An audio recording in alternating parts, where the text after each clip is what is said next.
امریکہ کا مد مقابل بڑی سپر طاقت کے طور پہ نہیں لیکن کم از کم بلاک کے طور پہ سامنے آئے ہیں. چین اور روس کو آپ ملا کے دیکھیں تو چین نے اپنے حالیہ جو ان کی 20ویں جو ان کی کمیونسٹ پارٹی ہے اس کی جو کانگریس ہوئی ہے اس کے اندر انہوں نے 2027 جو ان کے 100 سال پورے ہوں گے کمیونسٹ پارٹی کے اس کے کچھ اہداف رکھے ہیں اور کہا یہ جا رہا ہے کہ ان کے جو 2018 کے اہداف تھے وہ بھی انہوں نے مکمل کیے, 2020 والے بھی مکمل کیے, 2022 والے بھی مکمل کیے اور اس رپورٹ میں لکھا ہوا ہے کہ وہ 2027 والے اہداف کو بھی حاصل کرنا چاہ رہے ہیں اور مکمل کر لیں گے.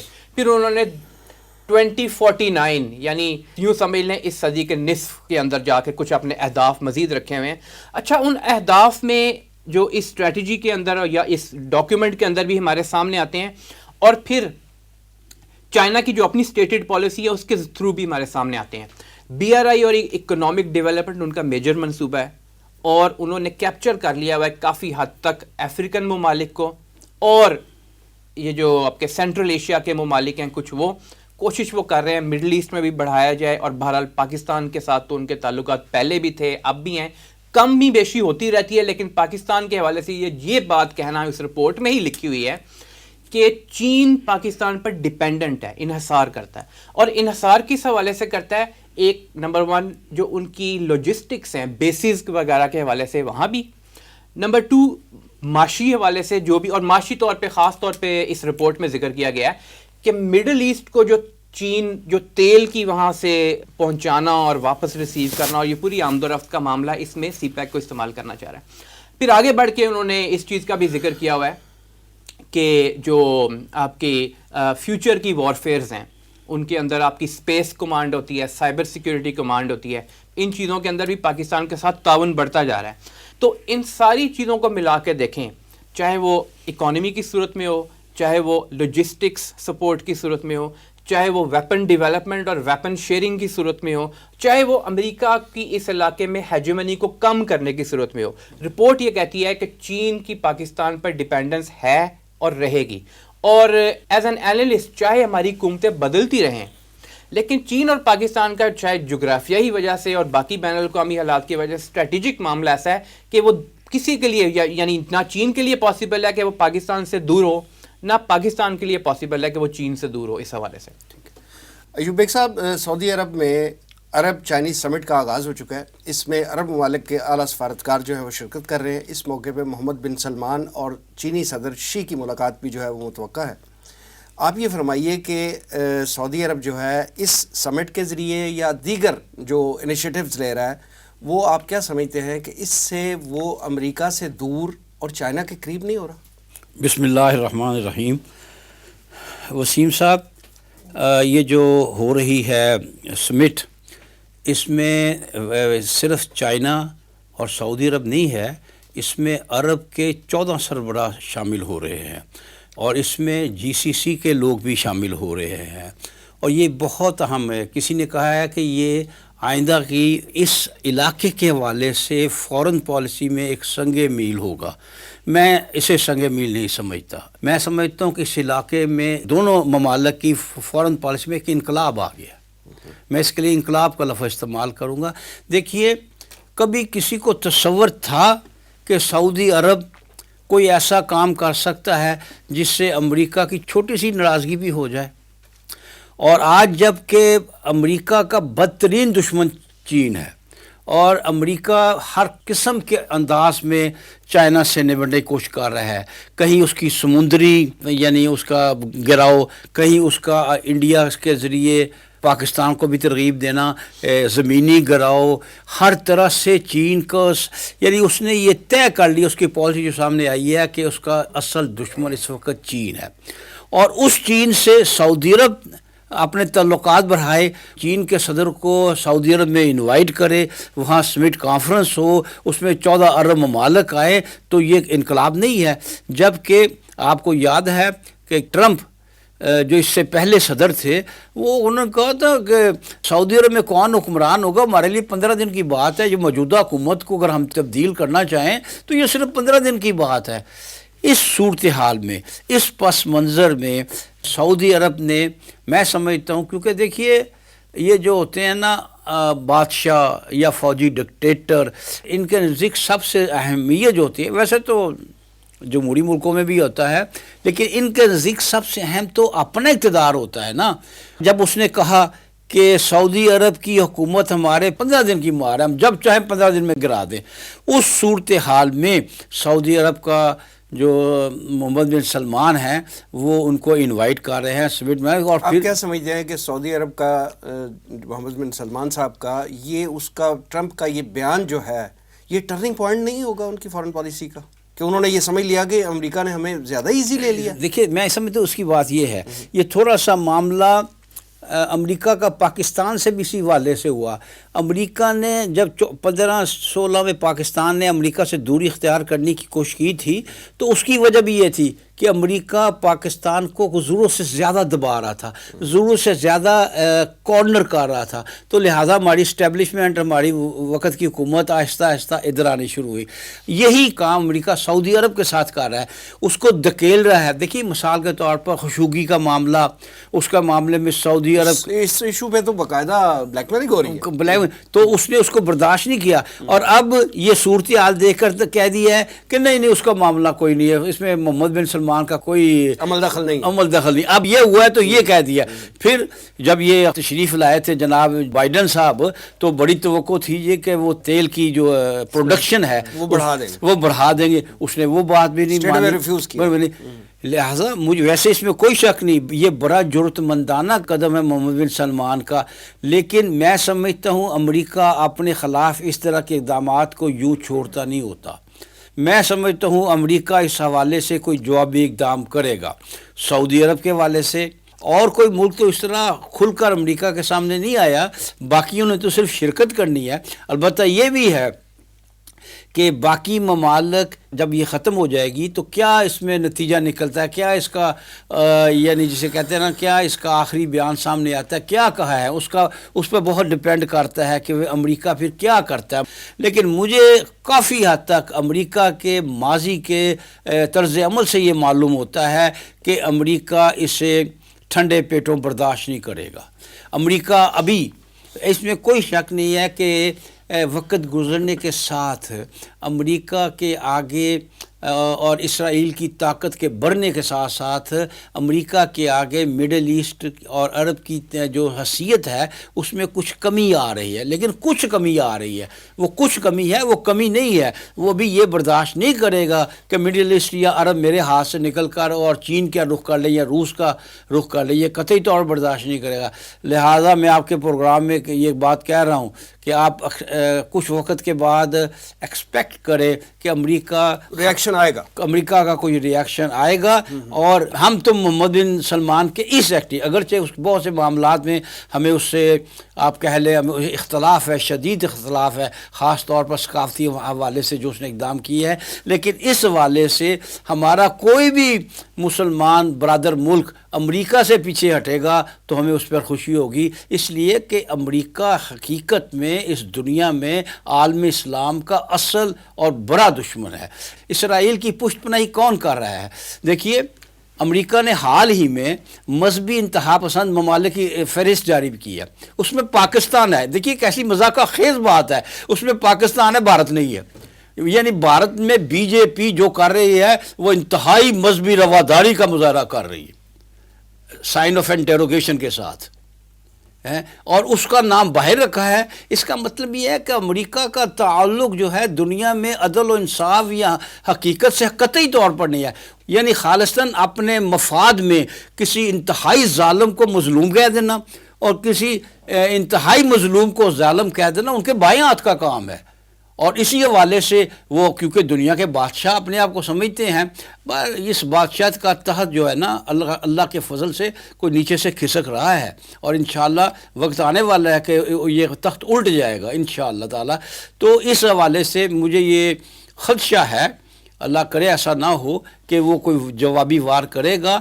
اور پھر یہ کہ عرب ممالک کو چاہیے نا کہ اس حوالے سے متحد ہو کر آگے بڑھیں. لیکن اب یو اے ای ابھی بھی اس کا جو رویہ ہے، بھائی صاحب اگر 14 ممالک کے سربراہ اس میں شرکت کر رہے ہیں تو یہ کوئی چھوٹی اچیومنٹ تو نہیں ہے. اس لیے میں نے اس کو انقلاب کہا ہے. لیکن اگر 14 سربراہ عرب کے سربراہ شرکت کرنے کے بعد امریکہ سے رابطہ کرے جی ہمارا کوئی تعلق نہیں تھا, ہمیں معاف کر دیجیے گا, جو ماضی میں ہوتا رہا ہے, تو پھر بات الگ ہے. اگر وہ کوئی سٹینڈ لے, واقعتاً کوئی سٹینڈ لے, حقیقی ایسا سٹینڈ جو دنیا میں بھی امریکہ کے لیے باعث ندامت ہو, وہ لے, تب تو یہ باعث شکست کہنا چاہیے یا باعث پسپائی کہنا چاہیے ہو, تو وہ تو نہیں برداشت کرے گا.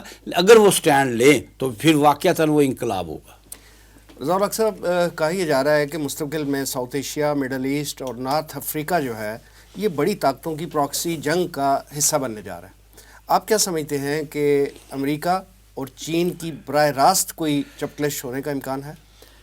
بہت اہم سوال ہے وسیم صاحب. دیکھیے, اگر ہم گزشتہ 20 سالوں سے مراد یہ ہے کہ 9/11 کے بعد, کیونکہ ایک جنگوں کا نیا دور شروع ہو گیا تھا وار اینڈ ٹیرر کے نام پر, امریکہ نے شروع کیا یقیناً, اور پھر اس کے ساتھ اس کے یورپ کے اتحادی بھی شامل ہو گئے, باقی دنیا بھر سے بھی بہت سارے مسلمان ممالک انکلوڈنگ پاکستان, انہوں نے کچھ نہ کچھ رول پلے کیا وار اینڈ ٹیرر کو سپورٹ کرنے میں. تو اگر اس چیز کو دیکھیں تو یہ جو جنگیں ہمیں پچھلے کچھ عرصے میں نظر آئی ہیں, اور پھر یہ ہے کہ گزشتہ کچھ سالوں کے دوران, سب سے پہلے ہم نے افغانستان کا میں نے ذکر کیا, پھر اس کے بعد عراق کا معاملہ آیا, پھر لیبیا کا معاملہ آیا, پھر سیریا کا معاملہ آیا. یہاں سب جگہوں پہ جو وار اسٹریٹجیز ہیں وہ ساتھ ساتھ ہم دیکھتے ہیں کہ وہ ایوالو ہوتی جا رہی ہیں, بدلتی جا رہی ہیں. ہم یہ دیکھتے ہیں کہ اگر کسی ملک میں معدنی وسائل بہت زیادہ ہیں یا اس کو تباہ و برباد کرنا ہے مکمل طور پہ, فیصلہ کر لیا وہ بڑی قوت نے, پھر وہ ڈائریکٹ حملہ کر کے بوٹس آن دا گراؤنڈ وہاں لے کے جاتا ہے, تاکہ یا تو جیسا کہ افغان طالبان کی پہلی حکومت تھی اس کو ختم کر دیا جائے, حکومت کو, اسلامی حکومت ہے وہ کسی صورت ان کو برداشت نہیں, یا پھر کوئی ایسا ملک جہاں پہ تیل کی دولت موجود ہے, چلو وہاں پہ جا کے قبضہ کر لیں اور پھر امریکی کمپنیاں یا دوسرے مغربی ممالک کی کمپنیاں وہاں سے حاصل کریں. لیکن جو نئی وار اسٹریٹجیز باقی جنگوں کے حوالے سے ہم دیکھتے ہیں, اس میں پراکسی وارز کو بہت زیادہ استعمال کیا جاتا ہے, اور اس میں کوئی شک نہیں کہ لیبیا کے اندر بھی اور سیریا کے اندر بھی, چاہے وہ 5th جنریشن وار عرب اسپرنگ کے نام پہ شروع کی گئی ہو, چاہے وہ ایک طرف امریکہ اور ایک طرف روس انہوں نے سیریا میں پراکسی وار لڑی ہو, تو یہ سارے کام ہوئے ہیں.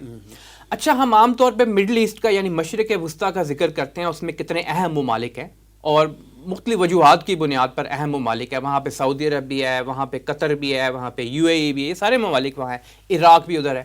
لیکن نارتھ افریقہ بھی انتہائی اہم ہے, ایجپٹ, تیونس, مراکش, پھر آپ دیکھیں سوڈان, لیبیا, یہ سارے نارتھ افریقہ میں ہیں. ان کو اسلامک ہسٹری کے اندر انتہائی اہم مقام ان کے پاس رہا ہے. مغرب جب کہا جاتا تھا, مغرب سے مراد یہ ہوتا تھا اسلامی ریاست کے مغربی علاقے کے ممالک, اور یہ نارتھ افریقہ کے تھے. یہاں تک دیکھیں آپ کہ اسپین میں جب مسلمانوں کی حکومت تھی تو ایک طرف سے یورپ سے یہ لگار آ رہی تھی, الفانسو تھا اس وقت وہاں پہ, وہ حملہ کر رہا تھا, اور کافی حد تک اس وقت مسلمان, بہرحال اسپین والی جو حکومت تھی کمزور ہو چکی ہوئی تھی, تو ان کو جو تقویت دی تھی وہ مراکش سے مرابطین نے دی تھی آ کر, یعنی کہ انہوں نے آ کے ان کو تقویت دی تھی وہاں پہ. تو یہ انتہائی اہم چیز ہے, اور وہ ماضی کے جو آپ سمجھ لیں سبق ہیں وہ شاید ہم تو بھول جاتے ہوں, جو عالم کفر ہے وہ نہیں بھولتا ان چیزوں کو, ان کو معلوم ہے کہاں کہاں سے ان کو خدشات ہیں. تو ان علاقوں کو ماضی سے سبق سیکھتے ہیں, وہ سبق سیکھ رہے ہوتے ہیں. بالکل درست فرمایا آپ نے. اور ان کو معلوم ہے کہ مستقبل میں کون کون سے ممالک ہمارے لیے اسٹریٹجیکلی اور بہرحال قوت ایمان کی بیسس پہ بھی خطرہ دکھائی دے سکتے ہیں. آن دا گراؤنڈ ان کو نظر آتا ہے کہ ایک آئیڈیولوجیکل اسٹیٹ جو اسلام کے نام پہ وجود میں آئی اور جس کے اندر نیوکلیر کیپیبلٹی ہے وہ پاکستان ہے. ایک انتہائی جذبہ جہاد سے سرشار لوگ, ان کی سرزمین افغانستان, وہ اس پہ بھی نظر رکھے ہوئے ہیں, اور پہلے بھی انہوں نے حملہ کیا تو بھائی بربادی پھیلانے کی کوشش کی, اب پھر وہ کوشش میں بہرحال مصروف رہتے ہیں. اسی طرح وہ جانتے ہیں کہ ماضی جو تاریخ ہے وہ اس چیز کی گواہ ہے کہ یہ نارتھ افریقہ یہاں پراکسی کروائی جائے, ان کو کمزور کیا جائے تاکہ یہ طاقت نہ گین کریں. جو مڈل ایسٹ ہے اس کو کسی نہ کسی طرح قابو میں رکھا جائے, اسرائیل کا خوف وہاں پہ ڈالا جائے. اور لیٹس بی ویری آنیسٹ, مسلمان ممالک جو ہیں ان کی بھی یہ بہرحال ایک کمزوری ہے کہ یمن کے اوپر سعودی عرب اور ایران پراکسی آپس میں لڑ رہے ہوتے ہیں, تو وہ بھی بہرحال اس کا فائدہ تو دشمن ہی اٹھاتے ہیں نا, کمزور ہم خود ہو رہے ہوتے ہیں, فائدہ دشمن اٹھاتے ہیں. چائنا کے حوالے سے چائنا کی کچھ ریڈ لائنز ہیں, اگر امریکہ ان کو کراس کرے گا تو پھر چائنا مجبور ہو جائے گا براہ راست جواب دینے پہ. ادروائز چائنا کوشش کرے گا کہ جہاں تک ممکن ہے مجھے براہ راست جواب نہ دینا پڑے. پراکسی وار چلتی رہے, یہ ٹریڈ وار جو ہوتی ہے یہ بھی چلتی رہے, ڈپلومیسی کی جنگ چلتی رہے, وہ مجھے برا بھلا کہتا رہے, ان کے لوگ بھی یہاں پہ بے شک تائیوان میں آ کے وزٹ کر جائیں, کوئی نہیں. لیکن اگر امریکہ تائیوان کا ایسا گھراؤ کرتا ہے جس میں چین کو خطرہ ہوتا ہے یا تائیوان کو خود خطرہ ہوتا ہے, تو چائنا وہاں پہ پھر ریٹیلیٹ کر سکتا ہے. اگر کاٹنے کی کوشش کی جاتی ہے چین کو روس سے, ایک ہے دھمکی دینا یا انسرکل کرتے رہنا تھوڑا تھوڑا, ایک ہے کاٹنے کے لیے کچھ ایکشن لینا, اس وقت چائنا کے لیے یہ ریڈ لائن بن جائے گی. آپ کیا سمجھتے ہیں کہ امریکہ اس طرح کی حماقت کرے گا؟ کیونکہ دیکھیں رشیا کے خلاف بھی اس نے ڈائریکٹلی اٹیک نہیں کیا تھا, اس وقت بھی اس نے افغانستان کو سپورٹ کر کے مجاہدین کو کھڑا کر کے تو ایک سہارا لیا تھا, اور اس کا رزلٹ بہرحال اس کو وقتی طور پہ ملا. وہ الگ بات ہے کہ وہ اس علاقے میں اپنی ہیجمنی قائم نہیں رکھ سکا. لیکن اب جو صورتحال بن رہی ہے اس میں ڈائریکٹلی وہ کنفرنٹیشن میں میرا خیال ہے وہ نہیں آئے گا. دونوں چیزیں پاسبل ہیں صاحب. اگر تو آپ ریشنلی دیکھیں تو امریکہ کے مفاد میں ہرگز نہیں ہے کہ وہ ایسی طاقت کے ساتھ جنگ چھیڑے جس میں اس کا اپنا نقصان ہو. بالکل. لیکن ہم نے ماضی میں دیکھا امریکہ سے ایسی مسٹیکس یا بلنڈرز ہوئے ہیں, جان بوجھ کے کیے ہوں, انہوں نے اپنی ہیجمنی کو برقرار رکھنے کے لیے کیے ہوں, یا پھر وہ بہرحال کچھ لوگوں کی یہ رائے بھی ہے کہ ایک ایلیمنٹ اسرائیل کا بھی ہے, ایک جو زائنسٹ لابی کا ایلیمنٹ ہے, وہ کسی نہ کسی طرح انگیج کروانا چاہتے ہیں امریکہ کو, جنگوں میں اکساتے ہیں. اور ہم فلسافیکلی بھی دیکھتے ہیں, اگر فلسفے اور تاریخ جو جسے کہتے ہیں نا فلسفی آف ہسٹری, اس کو دیکھیں, جو 70s 60s 50s 80s تک کی امریکی حکومت تھی وہ ایک یا ابھرتی ہوئی سپر پاور تھی یا اپنے عروج کی سپر پاور تھی. اس وقت اس کو اگر مقابلے میں روس تھا بھی تو شکست دی جا سکتی تھی. اب وہ ایک ڈکلائن پہ سپر پاور ہے, بظاہر دکھائی نہیں دے رہا. ان کی سویلائزیشن, یہ ان کتابوں میں لکھا جا چکا ہے, امریکہ کے فلاسفرز خود لکھتے ہیں, امریکہ کی سویلائزیشن از ڈیڈ, لیکن اٹس اسٹینڈنگ آن کلچیز. کلچیز کون سے ہیں ان کی؟ وہ جو بیساکھی ہیں, وہ ان کی ایک جو انہوں نے ملٹری پاور اپنی بنا لی ہوئی ہے, ملٹری پاور, ایک اکنامک پاور. یہ دونوں چیزیں آہستہ آہستہ گر رہی ہیں. بہرحال یہ ایروڈ ہوتی رہیں گی, گرتی رہیں گی, لیکن چین اس وقت تک براہ راست جواب نہیں دینا چاہے گا اور نہ دے گا جب تک اس کی اپنی سلامتی ڈائریکٹ خطرے میں نہ آ جائے. ایوب بیگ صاحب یہ فرمائیے گا کہ اگر ہم دنیا پہ نظر ڈالیں تو ہمیں یہ دو قوتیں اس وقت نظر آتی ہیں. ایک کا جس طرح رضا الحق صاحب نے کہا کہ ڈکلائننگ سپر پاور ہے امریکہ, اور ایک طرف سے چائنا ہے جو ایمرجنگ سپر پاور ہے.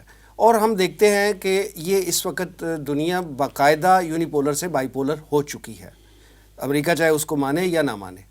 اچھا, ان دونوں سپر پاورز کے پاکستان کے ساتھ تعلقات اور پریشرز مختلف ایشوز پہ آتے ہیں, پاکستان اس کو فیس کرتا ہے. تو آپ کیا سمجھتے ہیں کہ اس ٹگ آف وار میں پاکستان کہاں کھڑا ہے اور پاکستان ان پریشر سے کیسے نکل سکتا ہے؟ اصل میں کسی بھی قوم کی کمزوری اس کی وجہ وہ خود قوم ہوتی ہے اور اس کے لیڈران ہوتے ہیں.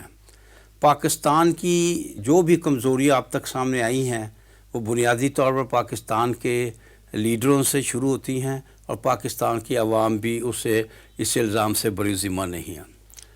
دیکھیں, امریکہ اگر ہمیں دباتا ہے, میں آپ کو پرانی مثال دیتا ہوں, وہاں سے شروع کرتا ہوں. سن 65 کی جنگ میں چائنا نے پاکستان کو کہا کہ میں تمہیں کوئی جنگی طیارے دیتا ہوں. تو حکومت کس کی تھی؟ فیلڈ مارشل ایوب خان, طاقتور آدمی, آئرن مین, بہت کچھ کہا جا سکتا ہے, ان کی حکومت تھی. کیا فرماتے ہیں جواب میں چائنا کو؟ آپ ایسا کریں, آپ یہ طیارے ملیشیا کو دے دیں اور ہم ملیشیا سے لے لیں گے. یعنی ڈرتے تھے کہ چائنا سے اگر ڈائریکٹ لیا تو امریکہ ہے. جب قوموں کی حالت یہ ہو دوسروں پہ انحصار کی تو کسی سے کیا گلا. بہرحال ہمارا یہ ہو گیا اپنی اس کمزوری کی وجہ سے کہ امریکہ ہمیں دھتکارتا ہے ہر دوسرے دن, اور ہم جو ہیں پچھلے 5-6 سال میں امریکہ سے کچھ دور ہٹ کر تو چائنا کی طرف بڑھے تھے. لیکن ہم نے چائنا کو بڑا مایوس کیا کہ رجیم چینج کے سلسلے میں ہم اب فوری اچھل کر پھر امریکہ کی گود میں چلے گئے. اب چائنا کیسے رلائے کرے؟ حالانکہ چائنا کا, جیسے کہ ابھی کہا گیا ہے, چائنا کے پاکستان کے ساتھ جغرافی حوالے سے بڑے مفادات ہیں چائنا کے. لیکن جب پاکستان خود ہی کچھ نہیں کرتا, خود اٹھ کر کھڑے ہونے کو تیار نہیں ہوتا, تو چائنا کیا کرے گا؟ بہرحال یہ ہونا چاہیے. دیکھیں جس وقت اتنے بڑے بڑے اقدام پاکستان نے امریکہ کے خلاف کیے تھے نا, ایبسولوٹلی ناٹ کہا تھا, سمٹ کانفرنس میں انکار کیا تھا, تو وہ امریکہ نے سمجھا تھا اس وقت کہ میرے منہ پر تھپڑ پڑا ہے جو اس نے پاکستان نے جمہوری سمٹ کانفرنس میں انکار کیا ہے, تو امریکہ نے اسے بڑی بری طرح محسوس کیا تھا. یہ جو ملیشیا کی سمٹ کانفرنس نہیں پاکستان نے جانے سے انکار کیا تھا اس کی بات کر رہے ہیں؟ نہیں, یہ جمہوری کانفرنس امریکہ نے ساری دنیا کی بلائی تھی. اس میں اس نے اپنے مطلب کے لوگ بلائے تھے. انڈیا کو نہیں بلایا تھا, پاکستان کو بلایا تھا. اور اس میں اس نے چائنا کو نہیں بلایا تھا, اور صرف پاکستان کو بلایا تھا. اس پر چائنا نے کیا کیا, چائنا نے پاکستان سے, یہ غالباً سن 20 کی بات ہے, 2 سال پہلے کی بات ہے, چائنا نے پاکستان کو بڑا زبردست میسیج کیا کہ آپ نے امریکہ کی طرف نہیں جانا. پاکستان نہیں گیا. امریکہ نے بہت کھینچا لیکن پاکستان نہیں گیا. اس سے امریکہ پاکستان سے شدید ناراض ہوا تھا اس کانفرنس میں, حالانکہ وہ آن لائن کانفرنس. ان چند باتوں سے امریکہ شدید ناراض تھا. اس سے پہلے ایک ملیشیا میں کانفرنس تھی جس میں پاکستان نے شرکت نہیں کی تھی, لیکن اس میں سعودی عرب نے ہمیں یہ دھمکی دی تھی کہ میں سارے پیسے نکلوا لوں گا اور پاکستان کے سارے بندے واپس بھیج دوں گا. لیکن اس وقت کہا یہ جا رہا تھا نا یہ کہ یہ سب کچھ امریکی ڈکٹیشن پہ ہو سکتا ہے امریکہ نے کہا ہو سعودی عرب کو, لیکن سعودی عرب یہ سمجھ رہا تھا, اس میں بات اور تھی. اس میں اصل بات یہ تھی کہ وہ محسوس ہی ہو رہا تھا کہ اسلامی کانفرنس کے متوازی ایک تنظیم کھڑی کی جا رہی ہے, اور سعودی عرب کو اس کا بہت شدید دھچکا لگا تھا. تو سعودی عرب نے اس وقت پہلے پاکستان کا وزیر خارجہ گیا, وہ نہ منا سکا سعودی عرب کو. پھر پاکستان کا وزیر اعظم عمران خان گیا کہ سعودی عرب سے کہا جائے کہ ہمیں ملیشیا جانے دیجیے. تو اس نے صاف کہہ دیا کہ ہمارے وہ پیسے بھی واپس کرو فوری طور پر, اور ہم تمام پاکستانی واپس بھیج رہے ہیں. کیونکہ انہیں محسوس ہو رہا تھا کہ ایک اور اسلامی, یہ سعودی عرب کا مسئلہ تھا اصل میں, تو ایک اسلامی کانفرنس کے مقابلے میں ایک اور تنظیم کھڑی کی جا رہی ہے. میں یہ سمجھتا ہوں ذاتی طور پر کہ وہ عمران خان کی, اس کے باوجود میں کہتا ہوں جو بھی انہوں نے دھمکی لگائی تھی, کوئی آسان نہیں تھا سعودی عرب کے لیے کہ سارے پاکستانی پیسے تو پاکستان کو سعودی عرب کو واپس دینے ہی پڑے تھے. ٹھیک ہے بندے ہمارے واپس نہیں آئے تھے لیکن پیسے واپس دینے پڑے تھے. اس میں تھا نا پاکستان نے چائنا سے ارینج کر کے دیے تھے فوری طور پر. تو عمران خان کو کسی صورت میں وہ مطالبہ سعودی عرب کا نہیں ماننا چاہیے تھا, لیکن بہرحال وہ اس میں آگے. یہی باتیں ہوتی نا کمزور ملکوں کی, جن کی مالی حالت کمزور ہو وہ اپنے پاؤں پہ کھڑا نہیں ہو سکتا. دیکھیے اصل میں ہمیں چائنا سے اپنے تعلق کو مضبوط کریں تبھی امریکہ کو چھوڑ سکتے ہیں نا. اور چائنا کا بھی معاملہ ہے, چائنا اس معاملے میں سمجھے کہ اگر پاکستان کی آپ کو اتنی ضرورت ہے جتنی آپ ظاہر کرتے ہیں, تو پھر آگے بڑھ کر پوری طرح پاکستان کا بازو پکڑیں, اور امریکہ جو کچھ بھی کرے آپ پاکستان کا ساتھ دیں. لیکن یہ ہے کہ چائنا بھی جو ہے نا وہ ایک طریقے سے چلتا ہے, اس طرح ہمارا ساتھ نہیں دے رہا, یعنی اس زوردار انداز میں ساتھ نہیں دے رہا جس انداز کو اس کو دینا چاہیے تھا, کیونکہ ہم اس کی جغرافی تحفظ کے حوالے سے ہم اس کا بہت بڑا ایک سہارا ہے.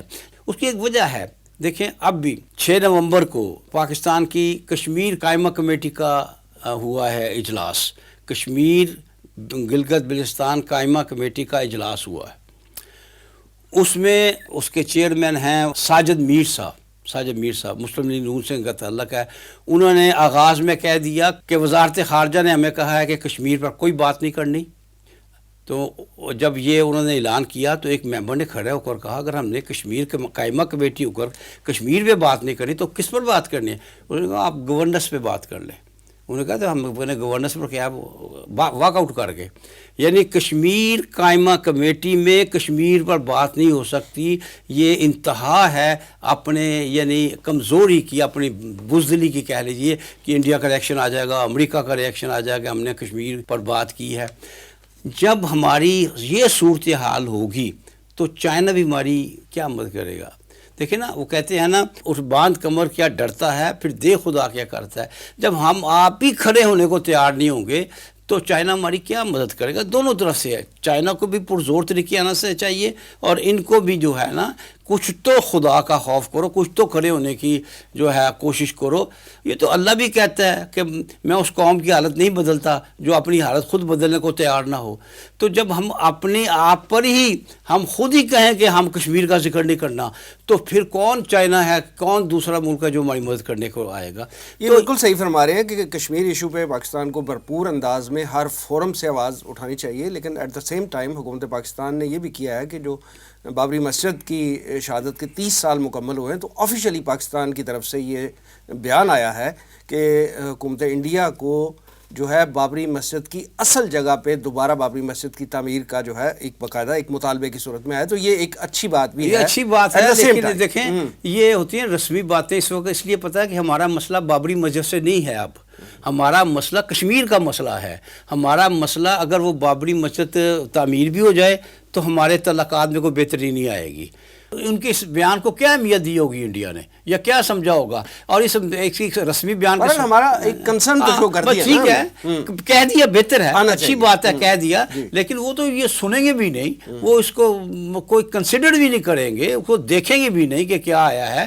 اصل مسئلہ تو ہمارا کشمیر کا پھنسا ہوا ہے، جس پر ابھی تک ہم نے ایک سٹینڈ لیا ہوا ہے کہ کشمیر ہمارا ہے.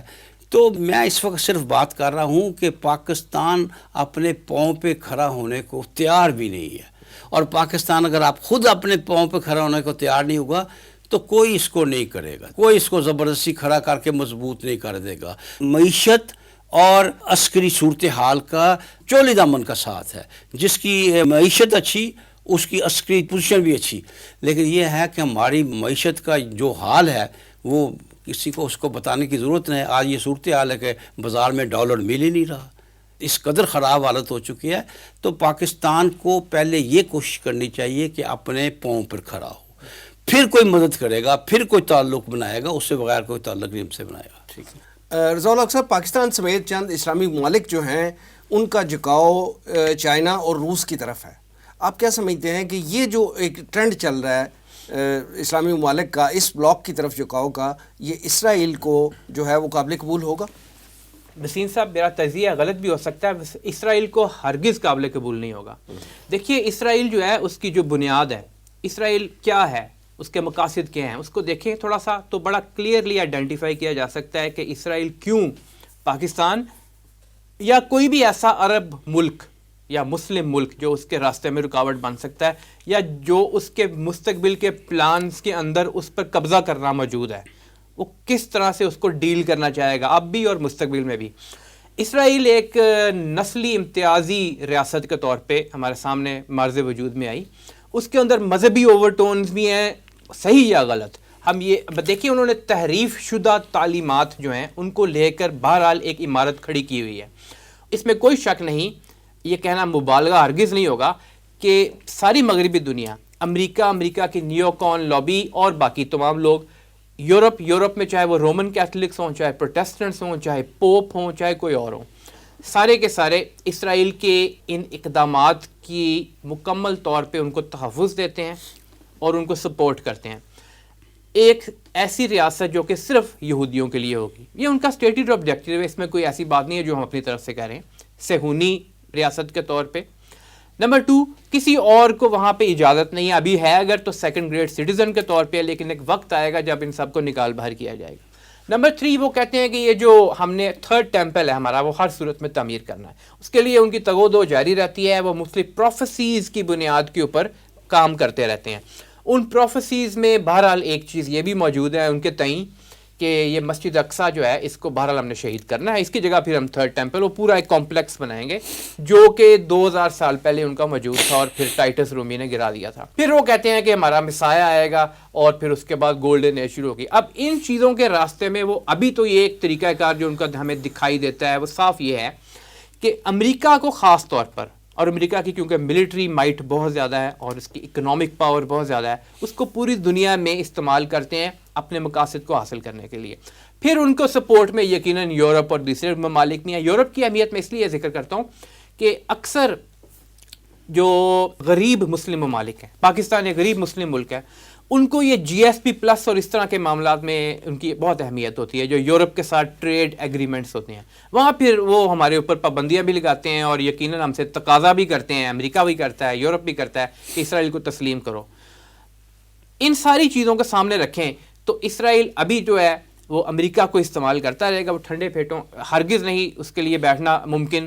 وہ عرب ممالک وہ جو اس کے راستے میں رکاوٹ ہوں، پاکستان خاص طور پہ اس کی نظر ہے نمبر 1 وہ آئیڈیالوجیکل اسٹیٹ ہے، اسلامک آئیڈیالوجیکل اسٹیٹ، نمبر 2 ایٹمی اثاثے پاکستان کے پاس ہیں، نمبر 3 ان کو پتہ ہے کہ یہ جو مستقبل میں حضور صلی اللہ علیہ وآلہ وسلم نے بشارتیں دی ہوئی ہیں کہ جب اسلام کی نشأت ثانیہ کا وقت آئے گا تو اس وقت خاص طور پہ یہ جو خراسان کا علاقہ ہے، اور خراسان میں یقیناً پاکستان کا کچھ حصہ جو کہ ملاکنڈ اور اس ایریا کا ہے، پھر افغانستان تقریباً سارا، اور پھر ایران کا بھی کچھ حصہ، وہ سب مل کے بنتے ہیں۔ ان کے علم میں ہے کہ یہ ہمارے لیے مستقبل کا خطرہ ہے، کیونکہ اس علاقے کے حوالے سے احادیث میں یہ خبریں موجود ہیں کہ وہاں سے لشکر جائیں گے، وہ حضرت مہدی کی بھی مدد کریں گے، اور وہ ایلیا یعنی کہ جو یروشلم ہے وہاں جا کے اسلام کے جھنڈے بھی گاڑیں گے انشاءاللہ۔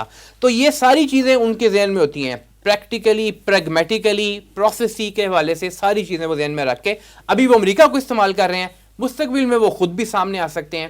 تو یہ پوری صورتحال ہے۔ ٹھیک ہے ایوب بیگ صاحب، یہ فرمائیے گا کہ ابھی چند دن پہلے جو ہے وہ کابل میں پاکستان کے سفارت خانے پہ حملہ ہوا ہے، جس کا ہماری وزارت خارجہ نے کہا ہے کہ یہ داعش نے اس کی ذمہ داری قبول کی ہے۔ اس سے پہلے پاکستان کی بارڈر پہ جو ہیں وہ کلیشز جو ہیں وہ چلتے ہیں افغانستان کے ساتھ۔ تو آپ یہ فرمائیے کہ اس صورتحال سے پاکستان اور افغانستان جو آئیڈیلی ایک ظاہری بات ہے نیبرنگ کنٹری ہیں، مسلم ہمارا بردرہڈ ہے ان کے ساتھ، اور یہ سارے معاملات ایک عرصے سے پاکستان ان کو سپورٹ کرتا چلا آیا ہے، یہ تنازعات کیسے اور کب ختم ہوں گے؟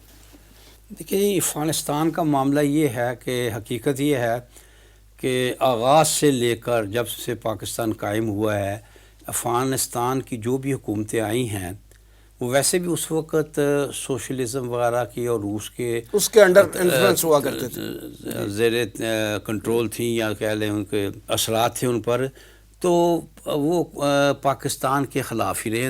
آپ کو معلوم ہے کہ افغانستان واحد ملک ہے جس نے پاکستان کی مخالفت یو این او میں تسلیم نہیں کیا تھا، یو این او میں انٹری پر اعتراض کیا تھا، اور پھر بعد میں کیونکہ ہمارے سوویت یونین کے ساتھ تعلقات اچھے نہیں تھے، اور سوویت یونین جو ہے افغانستان میں اثرات رکھتا تھا، لہذا افغانستان کے ہمارے نہیں رہے۔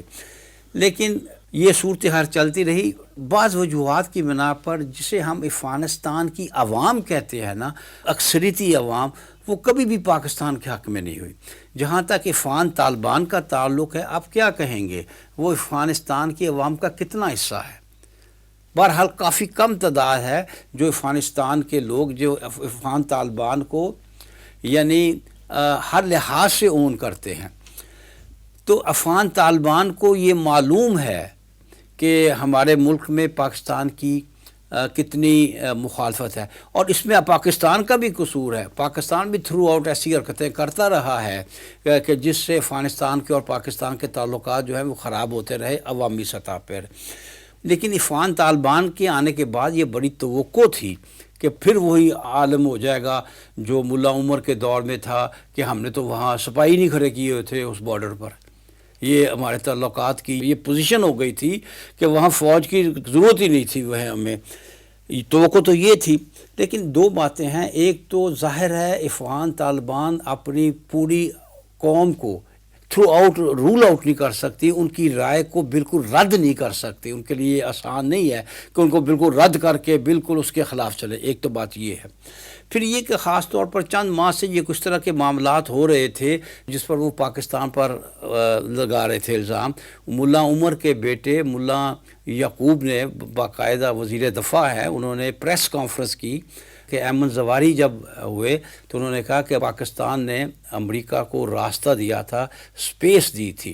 پھر اس کے بعد ان کے وزیر خارجہ نے اس کے بعد دوبارہ الزام لگایا کہ پاکستان مسلسل افغانستان حکمرانوں کے دشمن کی مدد کر رہا ہے۔ یہ الزام لگایا، سچا ہے یا جھوٹا ہے؟ لیکن پھر اس کا یہ نتیجہ پھر تو یہ نکلتا ہے نا کہ بارڈر پہ جو کچھ ہو رہا ہے، ادھر سے جو بارڈر کی خلاف ورزیاں، بارڈر کے جو اصول و ضوابط ہیں، جو قوانین ہیں، اس کی خلاف ورزیاں اگر ہو رہی ہیں تو پھر وہ طالبان کی مرضی سے ہو رہی ہیں۔ بات یہ ہے کہ میں یہ تو نہیں کہہ سکتا کہ طالبان کی مرضی سے ہو رہی ہے، لیکن ان کو اس طرح روکا نہیں جا رہا جس طرح روکا جانا چاہیے، کیونکہ میں نے عرض کیا نا کہ ظاہر ہے عوام کے فوج پر بھی اثرات ہوتے ہیں، کہ عوام کا ایک بہت بڑا حصہ ہے جو ویسے ہی پاکستان کے خلاف ہے۔